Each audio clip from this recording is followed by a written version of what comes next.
The auditorium was hushed, heavy with sorrow and reverence. Families clutched each other, officers sat in solemn rows, and children too young to grasp the weight of sacrifice fidgeted quietly in their seats. On stage, polished metals caught the soft glow of overhead lights, each one a silent tribute to heroism, but the moment that would be remembered by every soul present wasn't written into any speech or ceremony. It would come not from words spoken, but from the quiet, deliberate footsteps of a dog who had once chased danger without fear, and who now followed a deeper calling. His name was Shadow. A regal German shepherd, had served for nearly 5 years in the city's elite urban rescue unit. With sharp instincts and steady nerves, he had pulled survivors from crumbled buildings and choked smoke-filled corridors. He had saved lives over 24 in total without ever seeking credit. His vest bore tiny embroidered patches, each one representing a mission, a memory, a life-touched dot in the field. He was known not just as a rescue dog, but as a guardian, a silent force of calm in chaos. Once, he pulled a child from beneath rubble after an earthquake. Another time, he led a blind woman through a house fire to safety when no human responder could get through. But the most important rescue of Shadow's life was still ahead. Just a few rows from the stage sat a small, pale girl beneath a soft pink blanket. Lily Harris, age 7, stared forward without expression, her hands resting limp in her lap. She looked as delicate as a china doll ribbons in her honey blonde hair, daisies stitched onto the hem of her white cotton dress. Once she had been a whirlwind of laughter and movement. But everything changed one rainy evening when a drunk driver ran a red light. Lily had been in the car with her father, Evan Harris, a veteran rescue worker. He had thrown himself over her during the crash, taking the brunt of the impact. He saved her life. But he didn't survive. Since that day, Lily hadn't spoken a word.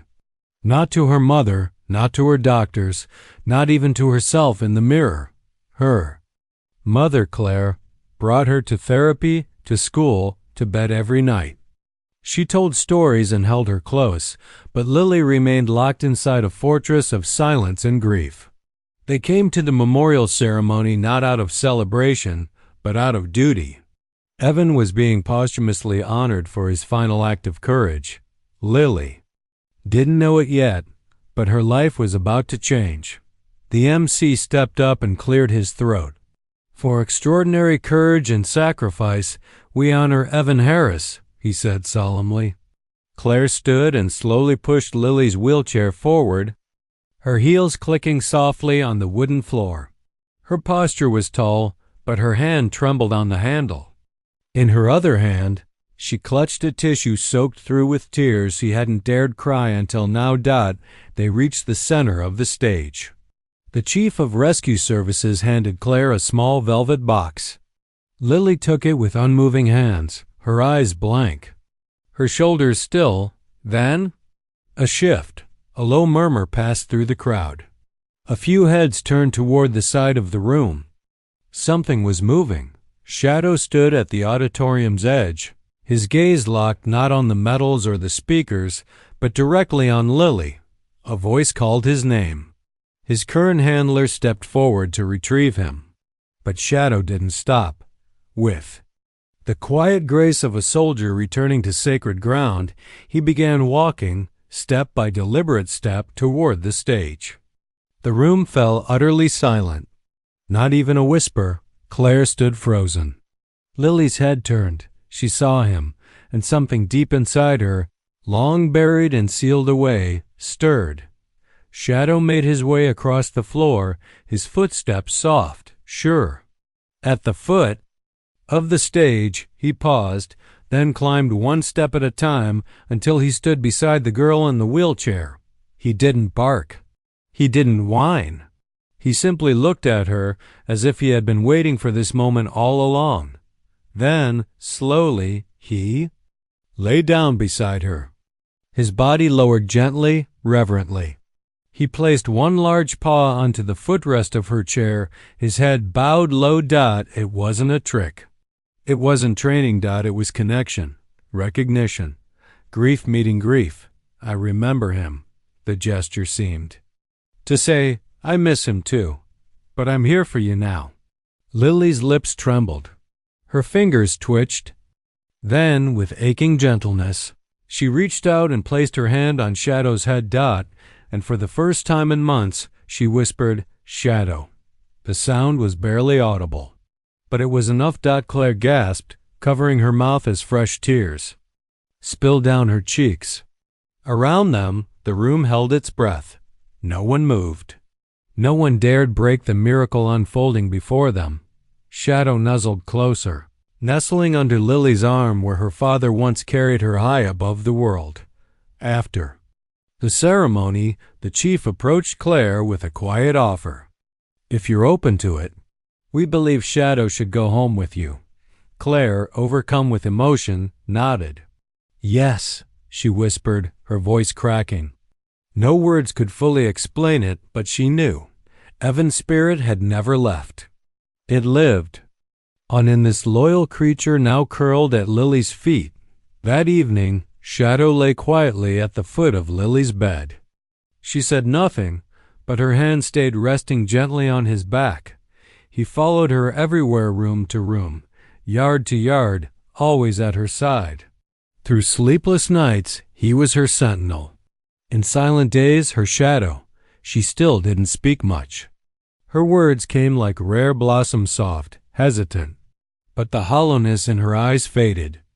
Little by little, the light returned. One warm spring day, Claire took Lily and Shadow to the neighborhood park. The breeze smelled of cut grass and tulips. Lily clutched a small pack of animal crackers in her lap as they moved along a winding path. Children played in the distance. Birds chirped. Then a sudden bark, a blur of fur. A large, unleashed dog lunged from the bushes, growling and charging straight toward Lily's wheelchair. Claire screamed. Lily froze in shock. Before anyone could move, Shadow sprang forward. He placed himself squarely between Lily and the attacker, snarling fiercely. His body tensed like a drawn bow. The dogs clashed, snarling and circling. Shadow held firm. He didn't yield an inch. Eventually, the other dog turned tail and ran, chased off by Shadow's unwavering defense. Shadow limped back, blood trickling from a gash in his leg. Back home, Lily insisted on cleaning his wound herself. She gently dabbed it with cotton, her small fingers precise and calm. Then, without warning, she leaned forward and wrapped her arms tightly around him. "Thank you," she whispered. That night, Lily spoke. Not in whispers, but full, clear words. She told her mother about what she saw, what she felt, how afraid she was, and how brave Shadow had been. And just like that, the wall around her heart finally cracked open. Not even fire or rubble had moved Shadow the way this child's touch did. Because sometimes the greatest rescues don't happen in disaster zones. They happen in broken hearts and quiet rooms and the steady, loyal gaze of a dog who simply refuses to give up. "Dad protected me because he loved me," she said softly. "And Shadow does too. I want to be strong again for you, for him, for me." From that day on, Lily's voice began to return, not in bursts or sudden declarations, but like the slow thawing of ice touched by morning sun. She spoke to Shadow first, soft, simple words. Then she began to talk to Claire quietly at first, as if unsure if she was allowed, but over time her words grew bolder, fuller. She began to describe her dreams of flying, off-running, of her dad smiling beside her again. She told Claire how Shadow made her feel safe, like nothing bad could happen when he was near. She Evan lawed? Really laughed. One afternoon when Shadow chased his tail and tripped it over a pillow, that laugh was a sound Claire hadn't heard in almost a year. At night, Lily would rest her hand on Shadow's back and whisper little storiesses if he were the only one who could truly hear her. In many ways, he was.